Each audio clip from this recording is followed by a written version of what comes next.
So in the last video, I talked to you about surcharging and how that program works, where we're simply adding a fee onto the credit card transactions. Now, as I mentioned, those are good programs, but there's also some important differences and things that some merchants may want a different program. One of the biggest ones is that you can't pass the cost of processing on for the debit transactions. So using a surcharge program, you're never going to eliminate 100% or 90% of the credit card processing, the total processing fees for processing payments, because you can't eliminate the fees for the debit transactions. So a few years back, companies in our industry started to look at this problem and say, is there a different way to approach this? Do we have to do a surcharge program which has all of these regulations and stipulations from Visa and MasterCard, or is there maybe a different way to approach this? And when they're looking at this, we came across the Durbin Amendment. I mentioned the Durbin Amendment in the last video because the Durbin Amendment regulated the interchange cost of debit. But it also did something else very important. It also federalized the idea of offering a discount, a cash discount, or just really a discount of any kind for a merchant that wanted to incentivize people to pay with another form of payment. So what this means in terms of cash discounting is that looking at the Durbin Amendment, as long as we follow the language there and we have a compliant program, instead of saying we're going to add a fee when somebody uses their credit card, which is a surcharge, we can instead say we are going to offer a discount from the price that consumers are instructed is the regular price or informed is the regular price. We can offer a discount from that when people pay with cash. So the net effect is the same, meaning people that pay with a card are going to pay more, but instead of it being predicated on the type of card that you're using, these programs are predicated on you're not paying with cash. So if you're not paying with cash, you're going to pay more. If you are paying with cash, you're going to pay less. So those programs really kind of simplify that part of it a little bit, because now debit cards, credit cards, all of that, we can look at that. And for the most part, most of these programs, we can look at that and say, that's not cash, right? So if it's not cash, that means they're going to pay the higher price, okay? Now, there's several different ways that a merchant could implement a cash discount, okay? One way they could do it is they could go throughout their entire store and they could change the prices on everything in their store to a higher price. They could do a price increase on everything in their store, change all the little stickers on the shelf, change all the prices on their menu. And then when people go to pay, if they pay with cash, they'll say, hey, we're going to give you a discount when you pay with cash. That would be a cash discount.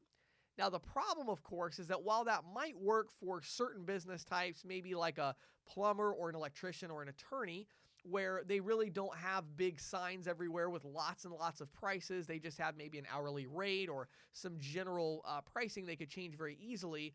For the average retail or restaurant type business, the auto repair shop, places like that, they are really not going to want to go ahead and change all of their prices. They're not going to want to implement a big price increase. For one thing, consumers often will look at that and from a negative perspective.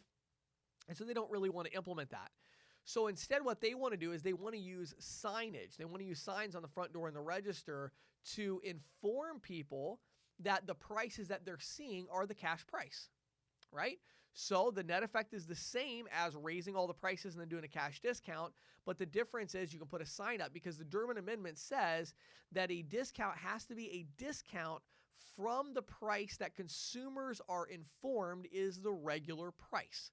So imagine if you walk into a business and on the front door, there's a little sign there, and as well as at the front counter, there's a little sign, and that sign says something to the effect of the regular price is 3.99% greater than the listed price.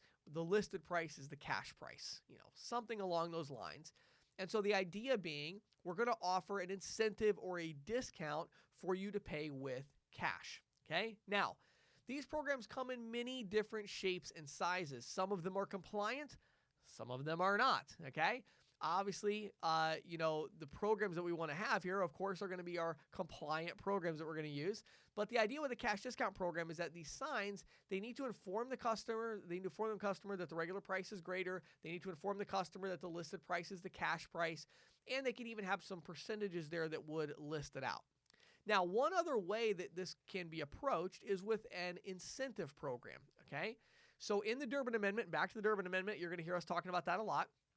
Back to the Durbin Amendment, in addition to the mention there of being able to offer a discount from what people are informed is the regular price, there's also some language there about being able to offer what they call an in-kind incentive. An in-kind incentive. So the idea would be if a business owner wants to incentivize people to pay with a different form of payment, they are federally able to do that. From the federal law made it able for them to do that.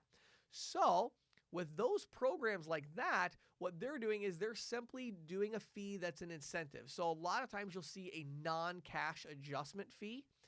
Those programs oftentimes are incentive programs. So the idea is we have a non-cash adjustment, which is a fee to incentivize people to pay with cash. If you don't pay with cash, you're going to pay the non-cash adjustment fee. And so it's an in-kind incentive program to incentivize people. So again, whether it's an in-kind incentive program or a true cash discount program, either way, the object is the same. And that is we want to make sure that people that pay with cash are going to get a lower rate. And this enables us to put the price higher when they pay with a card. Then, of course, we're able to collect that extra revenue and offset the credit card processing fees with it. But we're going to talk more about that in the next few videos. So again, the two primary forms of structuring this are surcharge or cash discount. Within cash discount, we're going to put that umbrella over cash discount and in-kind incentive.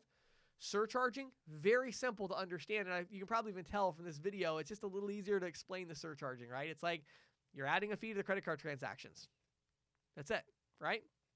However, because you can't wipe out all the cost of payment acceptance because you can't add the fee to debit, we also have another option, cash discount or in-kind incentive programs, where with those programs, we are making a higher price when somebody does not pay with cash, and we're offering them that discount when they do pay with cash. And so because of that differential, we are passing the cost of processing onto the consumer for all of the transactions. Now, there are a few important topics that go across both of these, and we're going to jump into those in the next few videos. They're going to be short videos, but I really want to explain each step in the process and how it differs with surcharging and cash discounting so you can really understand these programs with a little bit more depth.